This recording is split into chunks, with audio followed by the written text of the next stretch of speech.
1984. That sounds like a pretty cool sound. Let's see how that sounds real quick. Give me that intro. Hit you with the title like that. Nah.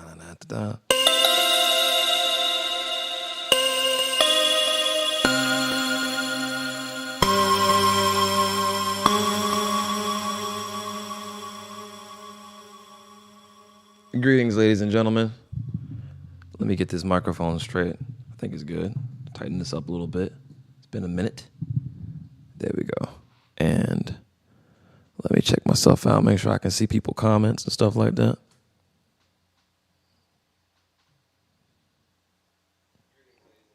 Turn that down. All right, cool. I think I'm good now here. In the meantime, we're just going to make some music. This is this lo-fi sequence. Let me get my DAW in here. Oh, I don't have my face on it. Oh, it's a key cam. How about the DAW and me? DAW and the Sony. There we go. All right, cool. We got it.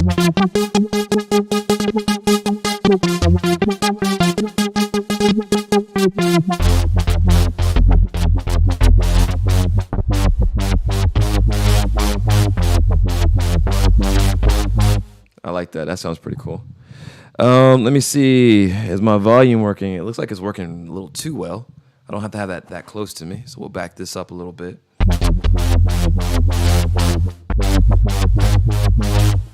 I like that. All right, let me just go ahead and get like a little simple beat going while I got, I'm about to get some people coming up in here real quick. So this is just a session where I'm just going to answer some questions. Nothing too crazy. Let's throw this in here, see what this sounds like. It's Personas Live. Don't like that. Let's delete that. Boom. Let me just get like a regular drum beat from something. I know I gotta have something. Do a blues one. The loop. Let's play this. What does it sound like? That sounds horrible. Sounds horrible too. You know what? Let's just make it from scratch. We'll make a beat in like a few minutes anyway. That's what we do, right? So let me go ahead and throw this up in here. We'll delete this track here because we don't need it. And we will... Where's my remove track at? Oh, Shift T.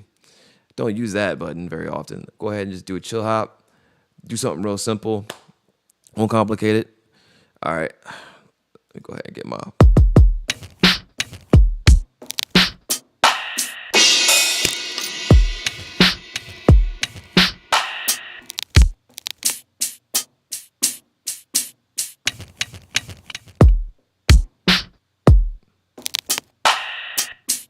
All right, so they say this is the boom, bap. All right, let's get something going here. Where's my tempo? Where's my tempo?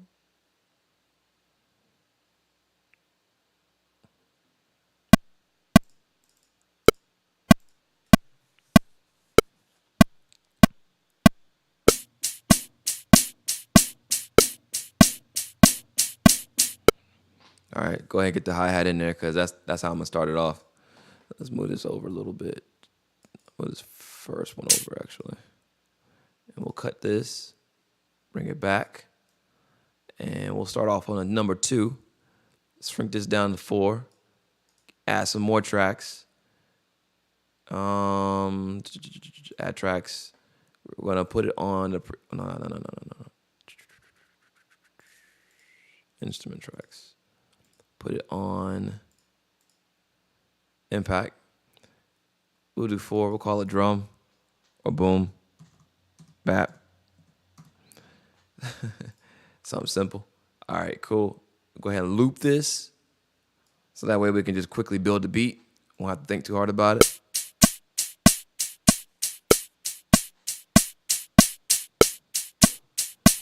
All I'm gonna do is hit the snare up in here real quick.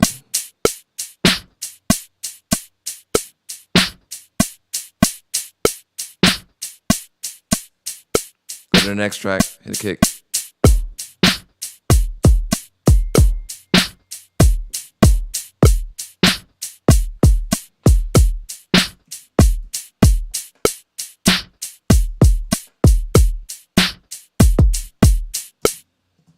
Duplicate this because it missed it. We'll slow this down to 82.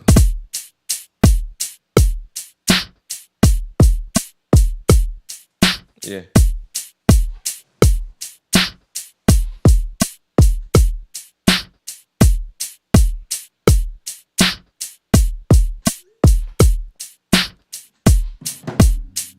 There we go. Boom, boom, boom, boom. And let's bring the hi-hat down a little bit.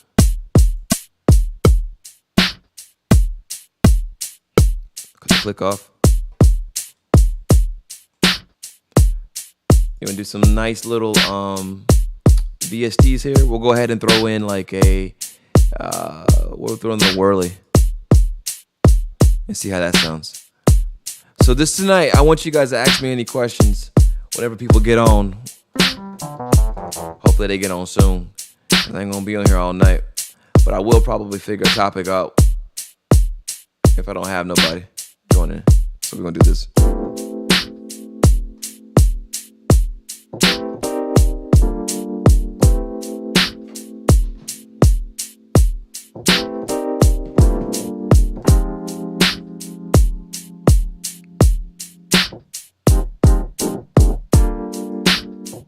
Let's do some chord types here. Let's do this one. Yeah.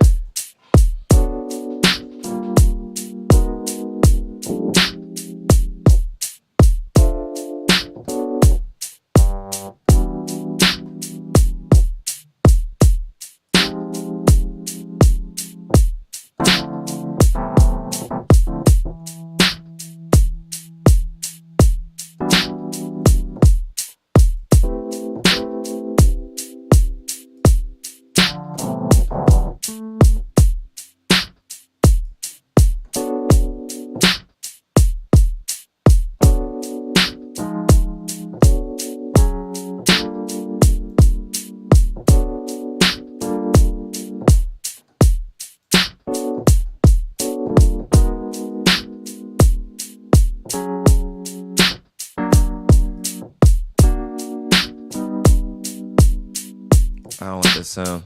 That's mid-range? Wow, that doesn't sound good.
All right, I don't like this. Let's just cut this off.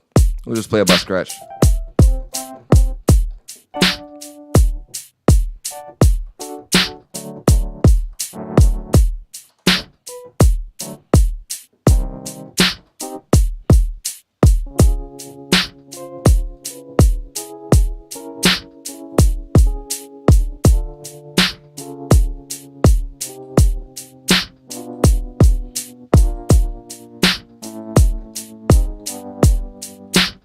Make it prettier.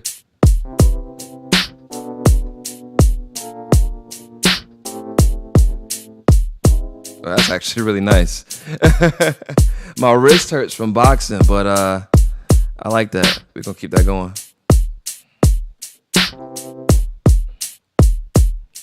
Let's see if we can make it pop here. Ooh, made that mistake. One more time. Here we go.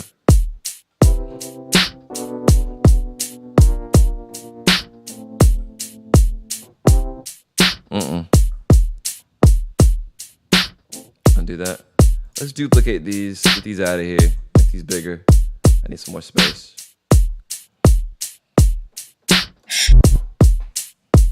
Come back to the whirlies.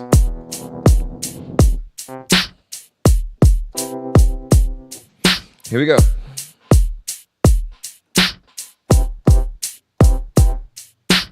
One, two.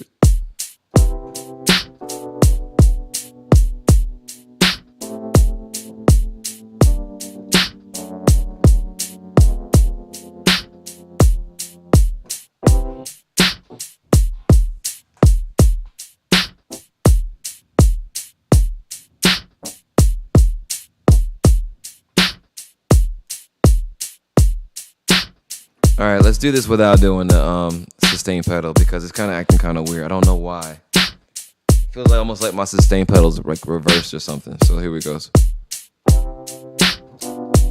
Goodness. Come on now, baby.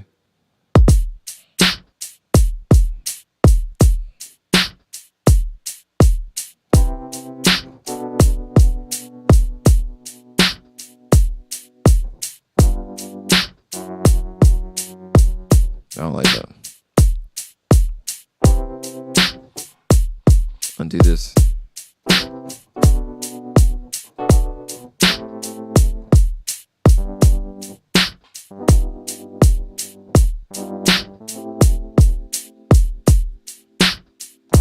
I don't like that sound. Put it back on mid-range.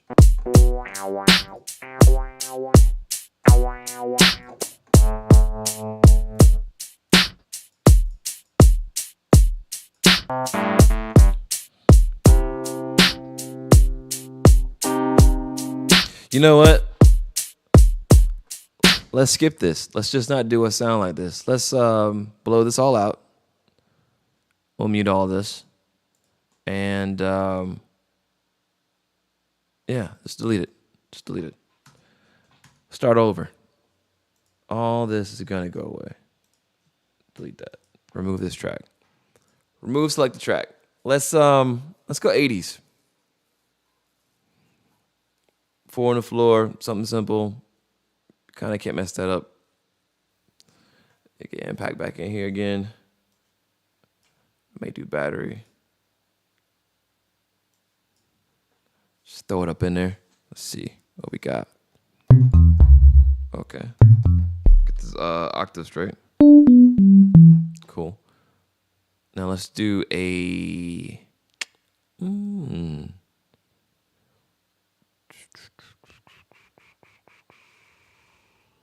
I've not ever really used a 909 since I was an adult. So let's see what these sounds like.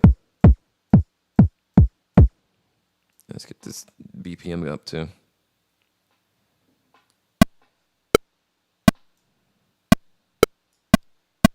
Much faster.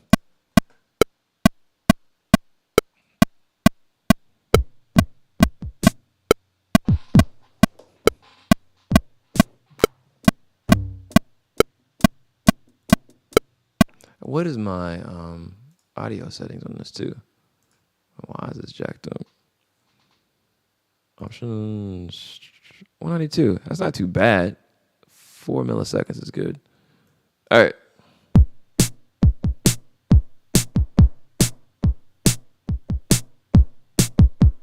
Let's do something like that. We're gonna go 80s with it. 1, 3. 1, 2, 3, 4. 1, 2, 3, 4. 1.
Okay. Throw some tracks in here.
Okay, something's wrong here. This is like glopping that together. I don't want that together. I want to turn these down though. Probably go turn the instruments down. It's okay.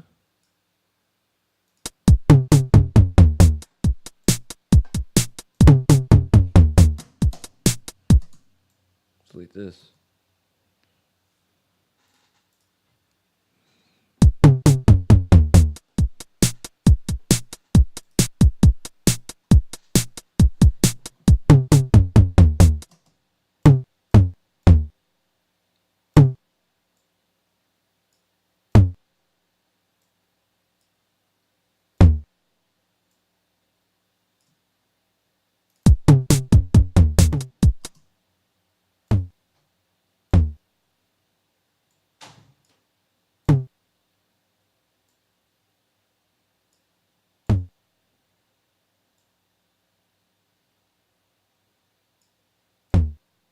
Yeah, we're gonna make an 80s beat tonight. Let's try that.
I like that one better. Let's do that one. Let's find that. This is what? It says this is F sharp 3. So let's just move this to F sharp 3. It's pretty easy to do this in Presonus.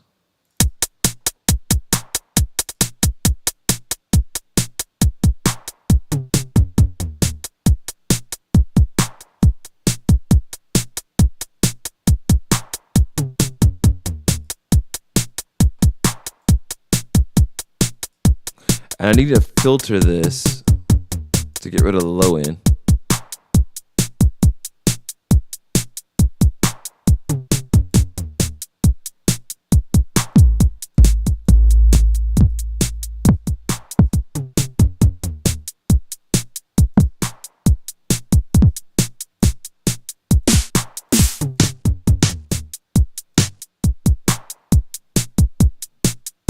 Oh, I like the D4 though.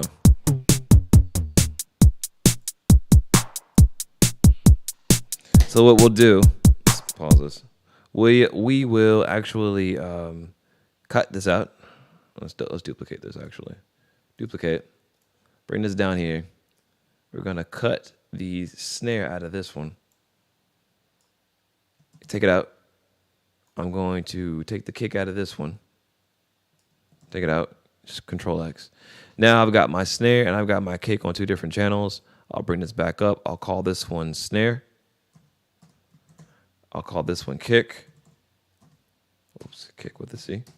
And I'll call this one hi-hat, HH. Call this one toms. And this one I'll call clap. Okay? This is like a typical 4-piece type of a situation when you're trying to make music. You want to put it together in a 4-piece formation so that way you can, make it sound like a real drum. Because a real drummer would actually do a fill at the end of a measure, and we'll probably mix up different sounds within. So that's why you're gonna have this. This is kind of like that Minneapolis sound. I'm not a fan of this, but now that I've got it separated, this is what I can do to it. So I can switch between all my different C's, which have different sounds on them. Even C sharps have different sounds. So if I don't like that drum, it's not hard to change it. Let's just change it down here. See? Don't like that. Don't like that. Don't like that. C4 sounds weird. I don't know. That one sounds kind of good. C sharp 4 sounds weird.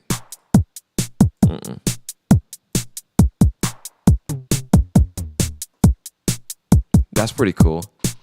Let me move a little closer.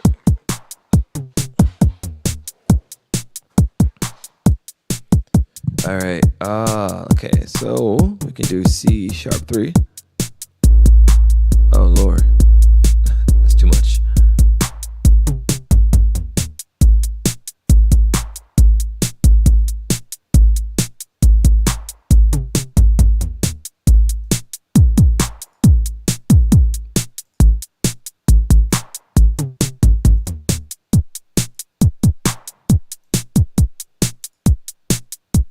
That's not bad. So here's what we'll do.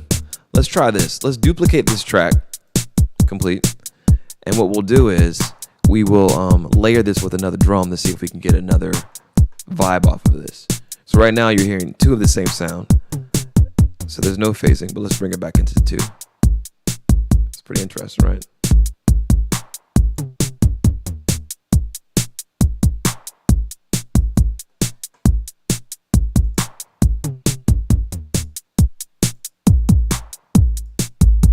Oh, that one right there.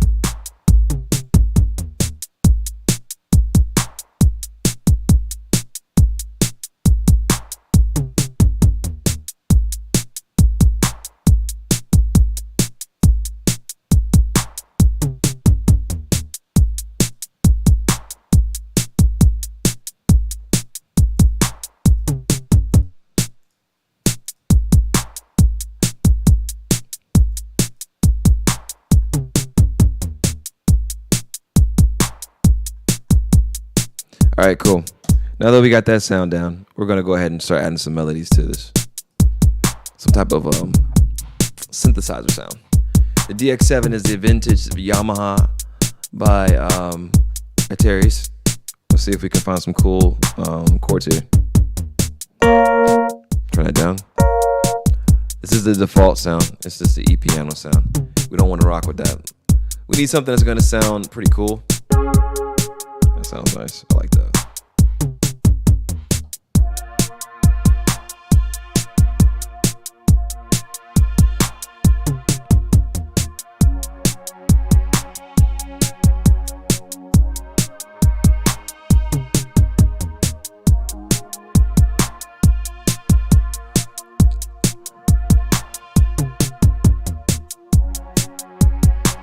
That's just the A sharp right here. A sharp. We're gonna build off of this one. We're gonna get like an 80s sound so that I can have this for my songs or whatever. Okay. We'll duplicate all this. Okay. And we're gonna make this bigger so that we can have a longer sound section. All right. Here we go. 1, 2, 1, 2, 3.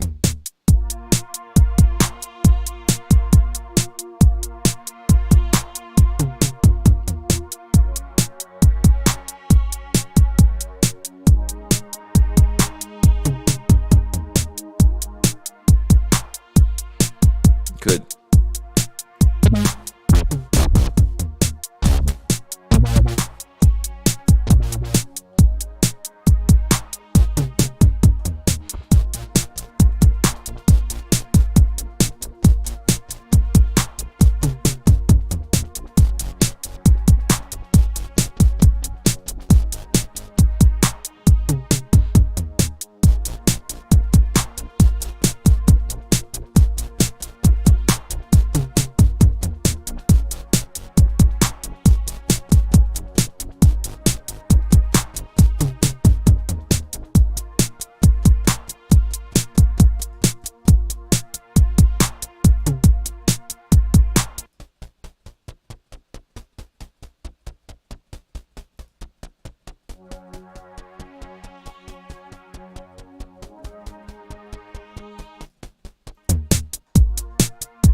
Copy this one and put it down here just to give it some depth and see what this sounds like too. Okay, copy, paste. There we go. We need to bring this up. It's too low. See, 80s music wasn't about having too low of a bass. You don't want to kill it, so we'll bring it up to A sharp 1. There we go.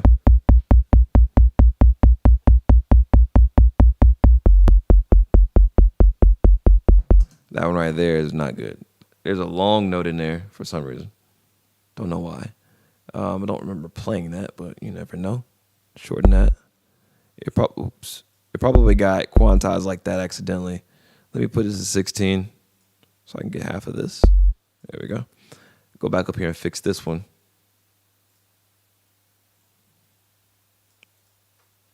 Boom. Okay, cool. Let's do it. Everything but that.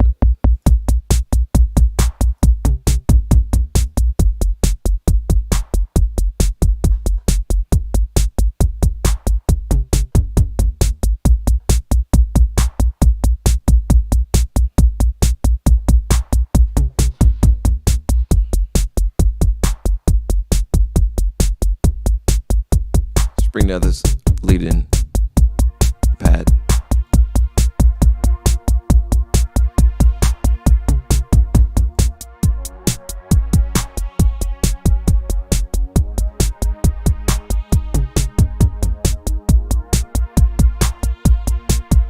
Like that?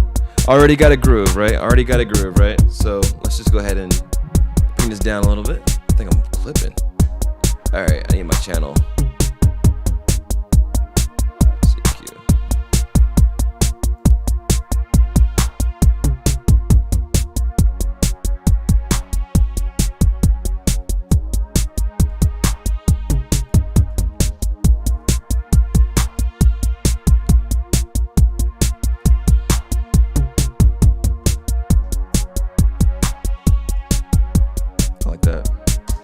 All right, so that's a good vibe. I like that really good so far. Let's go ahead and add some more vintage 80 sounds to it. We're going to build it off of this keyboard because it's going to have the same type of a sound stage We'll add another pad here just to give it a little bit more depth. I may add some chords here. Let's see. Nah, this is too crazy. Ooh. Let's try this one.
Whoa, okay, controls in. What the hell's going on here with this audio?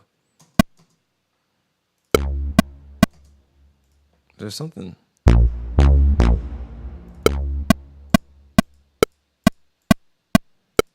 Yeah, something's going on. Delete that.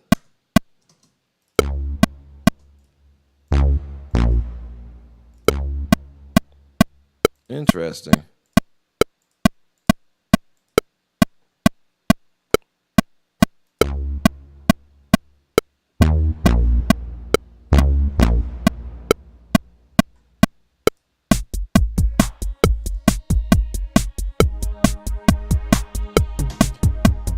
Let's do this. Let's group these drums. There's a folder option somewhere, I believe. No. Add folder track. There we go. And what we'll do is we'll just put the drums in a folder to get them out the way because they're kind of in the way right now. I would call this drums. Cool. Well, we will call it drums if it types it drums. Enter. There we go. And now we should be able to fold it up. Cool. Let's just keep that there. Click the click off. Okay.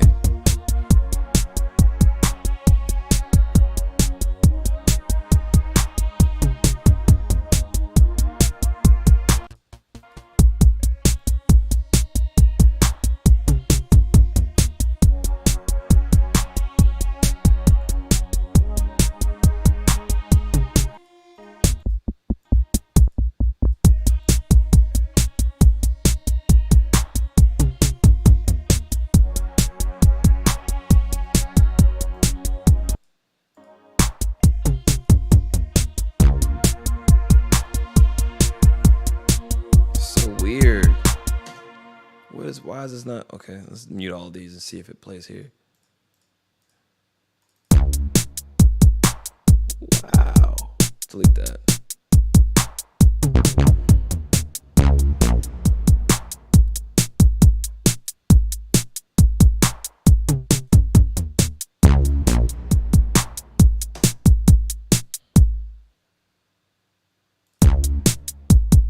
Dude, what in the world? What's going on here? Okay, let me unmute this.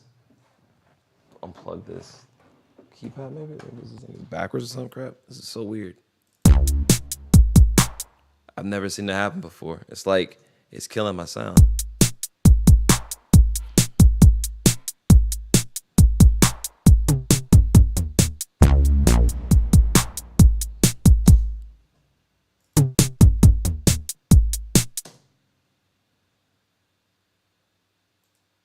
Okay. Super confused. What's going on here? Let's play here.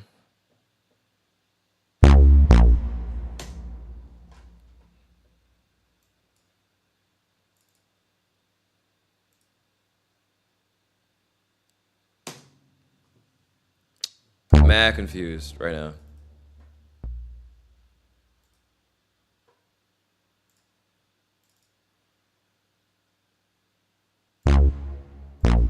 Wow, that's so weird. So it works. Okay, let's just save this. We'll save it and come back in. We'll save it and come back in. In the meantime, while we're doing all this, I want to thank you all for joining. And tonight is just a little special night where I'm going to be answering some questions. If I get questions, if I don't get questions, then I'll just probably be talking about one particular thing. And I may take this chance now to go ahead and talk about it because it doesn't look like anybody's going to join. I haven't done a good job of keeping up with my live sessions. So let me just talk about something that is important going on with music, I guess. So I made a video about what it takes to make it in music, like what kind of money you need to make it in music, right? Let me turn this a little bit more.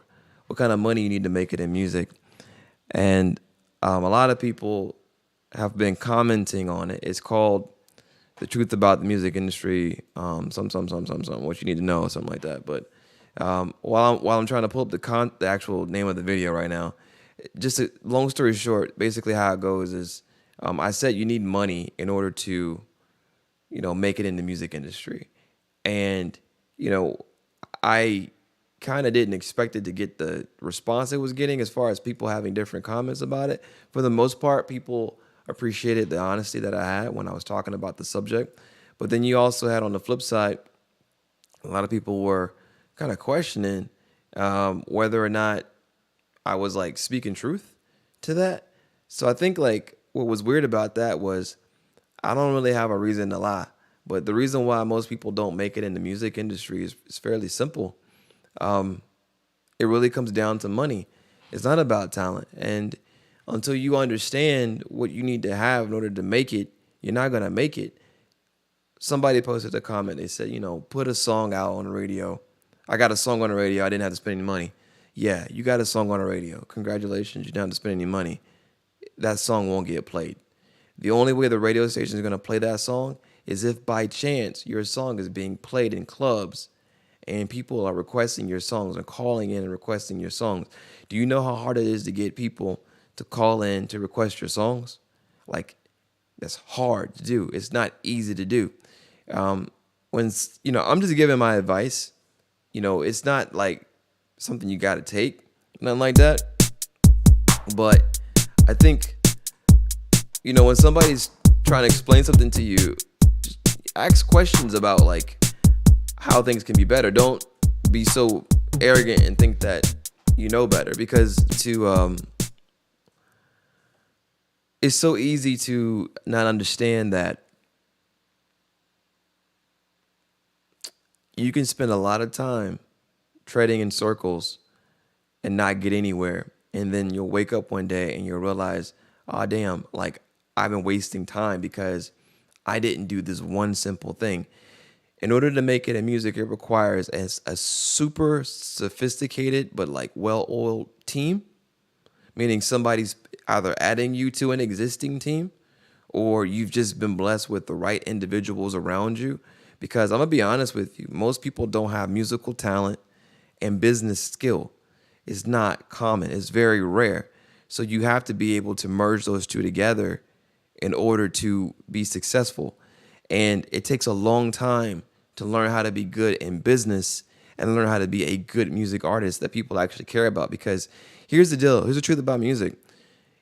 If you're really bad, you can be famous because you suck, right? Because you're so bad, you're a joke, you can be famous. Or you can be an exceptional talent and, then have the right type of mindset to get yourself placed where people will be able to put money into you.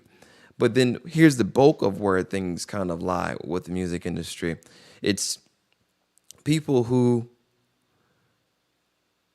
aren't really that good, but they just have a really strong following. And what people never question is, why does that person have a following? Why does that group have a following? A lot of times it just comes down to being able to be in the right situation to get funding behind you. You're part of a conglomerate behind you. Did you guys know that like the Pussycat Dolls were, you guys knew they were like a burlesque group before they were like a music group, right? But the story behind the Pussycat Dolls, I'll just give you a high level behind it, right? This is public information. So the Pussycat Dolls were, Robin, the lady who created the Pussycat Dolls, was trying to create a group. They were signed to Interscope, right? The Pussycat Dolls were employees of Interscope, meaning they weren't like typical artists. They were like hired employees. Okay, they got a salary. All right. This is according to what I understand, right? The Pussycat Dolls needed a lead person to sing most of the songs and actually be the front person for that. That ended up being Nicole Scherzinger, right? You may have seen her behind the music. I think they did that behind the music where they brought it back and she's explaining this stuff. Her songs were then taken from her solo effort that she was trying to get out because the label wasn't trying to get it out for her. This is Nicole Scherzinger, by the way, right? And they put her stuff over there into the Pussycat Dolls to tie it together to push it out because they knew that if they mixed her with a bunch of other pretty women, that they'd have enough sex appeal to be able to sell the records and stuff like that. So yeah, Nicole Scherzinger's singing all the songs. She's singing most of the backup, right? I think they gave some of the other girls a part here and there on that record, but for the most part, that was Nicole Scherzinger's record. It's all affiliated with Interscope, Jimmy Iovine. Think heavily with will.i.am too. If you think about the first record with some of those songs, some of the way those songs sounded. And I think her affiliation with him was pretty strong back then too, because I understand he was trying to get her in the Black Eyed Peas before it was Fergie. He's trying to get Nicole Scherzinger into the Black Eyed Peas. So this is the business of networking of music and stuff like that. If you notice, the Black Eyed Peas always has like the three guys and then like a female, right? Well, it's like that for a reason, because for will.i.am's production style, it works. All that being said though, the money behind the Pussycat Dolls and the push behind the Pussycat Dolls was done so that not only could they sell you that product, they went on tour pretty heavy, right? They toured pretty hard for a long time, and their songs instantly were on TV. Like, think about it. The first time you heard Don't Ya, it was everywhere. It was everywhere really quickly. It went from a primary market to a secondary market mad quick. Primary markets being New York, LA. And the only way you can break like that without having any kind of like press is with money. You gotta have money. Let's think of somebody who's even more like considered like a ground up type of an artist. So J. Cole signed to Rock Nation, right? He's got money behind him in order to get him in the situation where he can actually, make some waves. It took a long time because J. Cole's from like Fayetteville and he's been around that whole Triangle and North Carolina Triad circuit, but he didn't break here. He broke in New York. He broke out of there. So, but he broke with other people's money, pushing them and getting them there. He's not the only artist that came out of here from that time period. There's other people who got signed to other people's labels, but they didn't have that push behind them to get them going. And it took a while, but he had to build up credibility through a Jay-Z, which was money, and also bringing up other avenues to push them forward. So this idea of like, you're going to be so talented that your talent's going to take you to the top. You've seen it fail so many times. How many times do you guys see American Idol? Super talented people who literally don't do anything at all. And, sometimes people are thinking like, okay, well, this person can sing their tail off, they're going to be great. That's that lie we've been fed. That's the lie you've been fed when you're sitting there thinking about, like, I'm going to be able to do something with music without actually having money behind me. Whitney Houston had a ton of money behind her. She was Dionne Warwick's, like, family. You know what I mean? But she could sing her tail off. One of the most amazing singers of all time.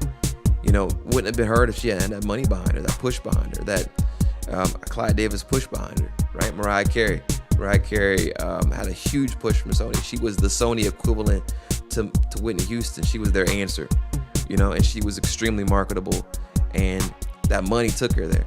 Now, luckily for her, she did a good job. She got a lot of money back from it, whatever, with her situation and stuff like that. But yeah, man, for every Mariah Carey, for every Whitney Houston, there's like tens of thousands of like people who you'll never hear of that wasted years of their lives and never got music out. And those people were signed, right? So then you got the people who weren't even signed, who were local and never progressed outside of that. And you got to think, like, is that what you want to be? Is that what you want to go with it? Is this what you want?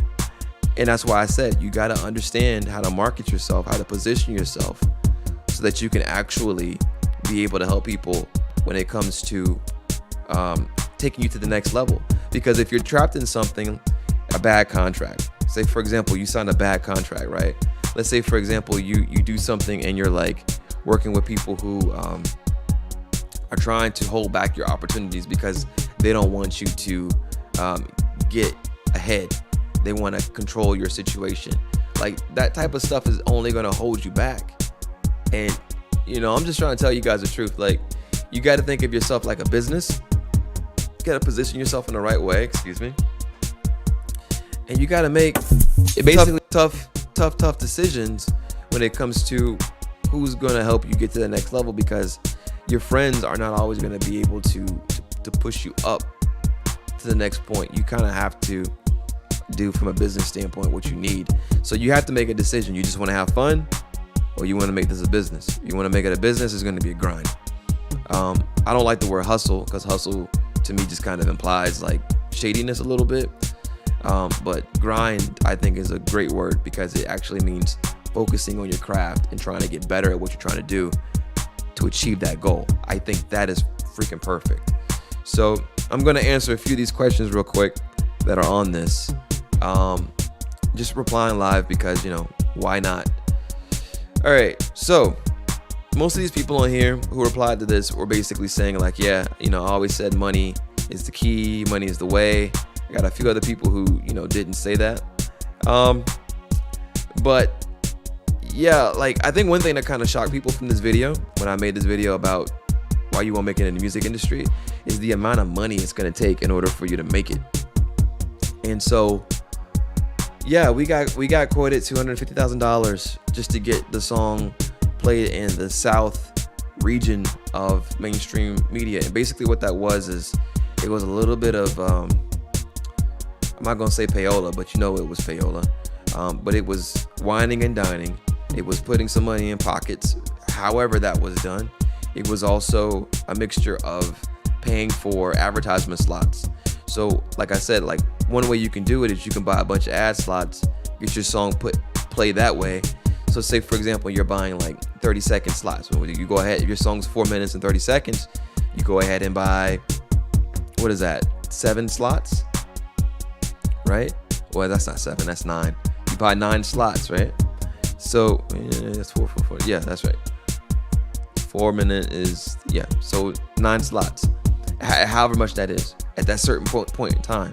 And now your song's getting played. That's one way to get around the system. I mean, I don't know if I'm putting too much out there, but it's the honest to God truth though. But that doesn't say though that you shouldn't be prepared to sell yourself as a product. And you have to think of yourself as a product in order for you to get the most out of it. So I would say like this, I had to learn how to delegate and let go of some control in order for me to get to the height of my career. And I think I learned that lesson too late. And I was trying to do too much by myself. And in doing that, yeah, I had control, but I also was limiting myself. And that's the key. The money wasn't coming because I was trying to do it all. And it gets to a point where You cannot do it all. You got to focus on being the best product you can be. I had to focus on being the best artist I could be. And that's a tough thing to deal with when you're used to controlling everything. But you have to be a leader, especially if you're like you're the leader of the group or the leader of the band or whatever, or even if it's yourself. You got to understand, okay, how do I position myself as the best product that would be marketable? Then you have to say, okay, I need people who are going to tell me the honest truth about what it takes for me to be marketable. That's not easy to find. I was lucky. I had people along the way that, pointed it out. I'm fairly analytical, so I learned to record my performances, record my practices, and be very, look at myself performing, but view myself in a different way of I'm watching a stranger perform, so therefore I'm able to be critical about those things I don't like. So if it irks me, okay, cool, I'm going to change this, I'm going to change that. But also be humble enough to realize you don't know everything. You think that you know everything. You don't know everything. So what you think is corny, what you think is weird or not good, could be great. So you have to get other people's opinions, and you have to get people out of your circle's opinions who are going to be honest. Put them in an honest situation. Just send it out and ask questions, right? But the worst type of criticism is friendly criticism, where they don't tell you the truth and you don't progress. You just stay the same. You don't want that. You want to always be getting better, always improving when it comes to music, always trying to get to the next level, because even when you begin, you're never where you can potentially be at the top. Even Beyonce practices. Even if you think about those videos with her with Destiny's Child, they were practicing like crazy. And, she wasn't responsible for the business. She was just responsible for being the best singer and the best dancer she could be, right? That's it. That's all she focused on, because it's hard to do that by itself. If you know it, if you've done it, if you've sung, singing is hard. If you've danced, dancing is hard. If you performed, performing and then doing all that stuff together is extremely hard. So you have to practice. It has to be what you are. It can't be oh, I got talent, I'm good. A lot of people got talent and they never mature their talent, and they just stay that person that has potential that never has the actual realized talent. It's just potential talent. And then eventually you get old and you age out. Somebody told me that was an A&R. They're like, yo, you got about 1 more year. You're about to age out of hip hop. You're too old. You're too old. You're going to have to figure out something else out, because the path you're going, you're going to be too old to appeal to the young people who are in high school, maybe even middle school, who will pick you up and rock with you for 4 years because you're part of their youth movement. So if you can catch that youth movement wave, then you can ride that out for 4 years, right? If you can catch that college wave, you can ride that out for 4 years. But you only get 4 years. If you go back and look at it, most people have a 3 to 4 year run. And it's usually centered around young people's lives, because when you first enter college, it's exciting. When you first enter high school, it's exciting. You're finding stuff that you're trying to grasp hold to figure out who you are, right? You got time to look into music and dig and find other things, talk to other people. Next thing you know, boom, okay, I like this particular artist. I'm gonna rock with this artist for the next 2 years, 2 or 3 years. Okay, cool. But now you've reached another point in your life. You're now out of high school. You're in a different environment. That record may not hit the same way. If that artist isn't pushing those buttons for you, you may have come across somebody else. You may have been introduced to something else. Something bad may have happened to you. Something good may have happened to you. But you're not feeling that no more, and you've moved on. Therefore, that artist, that's why you see people always progressing and moving forward. It's hard to stay the same and sustain it. You kind of have to be smart and wise. And you got to have the money behind you, because a typical record, to get promoted for 2 years, right? The next record, if it don't hit, you will go ice cold quick. Think about what happened with Anderson .Paak. Anderson .Paak was Breezy Lovejoy for the longest. He was talented as hell as Breezy Lovejoy. He was not whack. He was extremely talented. Good music, man. he came out with he did the compilation album Compton for Dr. Dre. He got signed to Interscope because of the Dre connection, Jimmy Iovine, all that stuff like that. Interscope plays a huge part in most people's lives. They don't even realize it. And if you're 30 years old, you know it does. It did. But that being said, though, he came out with I believe it was Malibu, huge album, did really good. Then he came out with, was it Finesse next? Didn't do as good. He kind of went quiet. Luckily, he teamed up with Bruno Mars, and Bruno Mars has an incredible story too. He teamed up with Bruno Mars, and they've got their new group or their new collective called Soul Sonic, which is doing really well. You know, doing older Earth, Wind, and Fire music or whatever. But you know, again, they had to sell that. They had to sell that image too. It wasn't just like Bruno could do anything. It's like Bruno, he did get to a point where he was super big, but you know, Anderson wasn't as hot as he was when he was with Malibu. But now he's relevant again because of the Bruno link. Bruno's bridging, he's reaching out and doing more of the music he wants to do. So it's cool. But anyway, my camera just cut off. So I'm gonna switch to this camera. Let's see if I can switch over to this camera real quick. Keycam. Damn, this is not even coming up. Anyway, thank you guys. I'll talk to you later. I'm Prodigy Music Man. Peace.